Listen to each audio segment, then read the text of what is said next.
All right, everyone. The other day in Portland, there were anti-ICE riots again. I like how liberal side of the legacy media calls them protests. Well, when you're blocking vehicles from exiting a facility, at some point it becomes an unlawful protest. When you begin lobbing things at the police, then it has become a riot. For instance, J6, liberals, as you label it, became a riot. It was not particular. It was fiery, but mostly peaceful. But at the same time, it was an unlawful assembly at that point. You're breaking windows and trying to kick down doors and stuff like that, sparring with the cops. At some point, it does become a riot. Doesn't mean that the people that were involved necessarily were being violent. Most of them just wanted a selfie in the rotunda, but it did become an unlawful assembly. That's what we have here. The Trump administration is not fucking around like the Biden administration did, ignoring the situation. In those cases, if ICE agents got attacked, if cops got attacked, or anything like that, what did the Biden administration do? Come on, man, just do what I did with Corn Pop, make them do push-ups. It was basically completely dismissive. Under the Trump administration, he's like, nope, I'm going to take care of the situation. Sends in, the feds or the Marines or something like that. I've noticed that since the Marines showed up for training, notably there are a lot less of these incidents. It's amazing how that happens. Well, a couple thousand National Guard troops are all well and good, but 700 Marines, then you know you're not fucking around. Mm. And so these individuals are guarding these facilities. And the problem is that people keep attacking ICE convoys, for deportation, stuff like that, surrounding detention centers and not letting people leave. They're impeding the ability of ICE to do its job. And so they needed more security.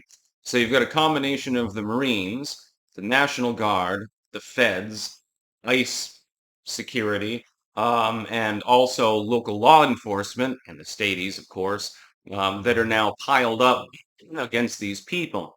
If they can take them down in Portland, which is like the ultimate den of leftism at this point, I mean, they're competing with San Francisco at this point, I guess.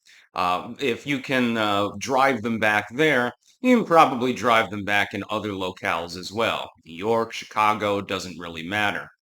And I support this. Again, these people are not protesting. They're trying to flood the area with people so that it's impossible for an agency that's finally actually doing its due diligence to actually do its due diligence. This is one of the few functions of the US government that I support continuing, which is making sure that the people in the country are lawfully here. This is literally a constitutional issue at this point. And of course, the judiciary, which had my own negative experiences with, as you may have noticed, is reluctant to allow the Trump administration to go forward and literally do its job. If the Trump administration does something zany that may be unconstitutional, nobody seems to fucking challenge it. This has happened a couple of times, by the way. If something reasonable is being done, it's always completely impeded by the court system. Like, there's going to be a court that says, well, you're not allowed to use tear gas to disperse people outside of the ICE detention facility. Yeah, I know, they're breaking the law. That's at the very least, it's disorderly conduct. In many cases, it goes far beyond that. Oh, assault and aggravated assault. You get the Antifa super warrior with the baseball bat with the chain around it and stuff like that. I know. I know that the cops are being attacked, but you can't do anything about it. They tried to strip the National Guard away. You know what I would do if I were Donald Trump, and this would be a novel solution. Say, very well, I'm going to drop the case. We don't need the National Guard. I'm putting 10,000 more Marines in these locations. Well, good luck, asshole. That's what you should do. And fly A-10s overhead night and day, just as a joke. Just for shits and giggles, more than anything else. Get a formation of F-16s flying overhead and stuff like that. Have a tank perched on the street corner. It would be funny and probably violate the Constitution, but as we've seen, as long as Trump is doing something that does violate the law potentially, it's perfectly fine. It's when you have these specious claims against the administration, like, hey, you're not allowed to actually control immigration even though that's literally one of your constitutional duties. It's then and only then that the courts complain about it. It doesn't even seem that they need an actual claimant in some cases. The law is very, very strange in the United States, especially in Louisiana. Just saying. The Portland rioters fucked around and they found out because these dudes were not, they weren't playing nice with them.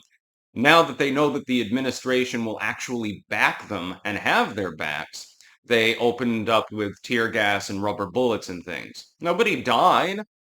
Dozens of people were detained, and rightfully so, and they simply drove them back to the other side of the street after they attacked the fucking cops, and they defended themselves effectively.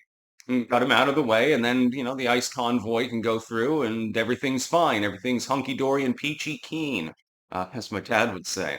I liked the video of it too. If you take the live link here, you'll see the video of the actual altercation.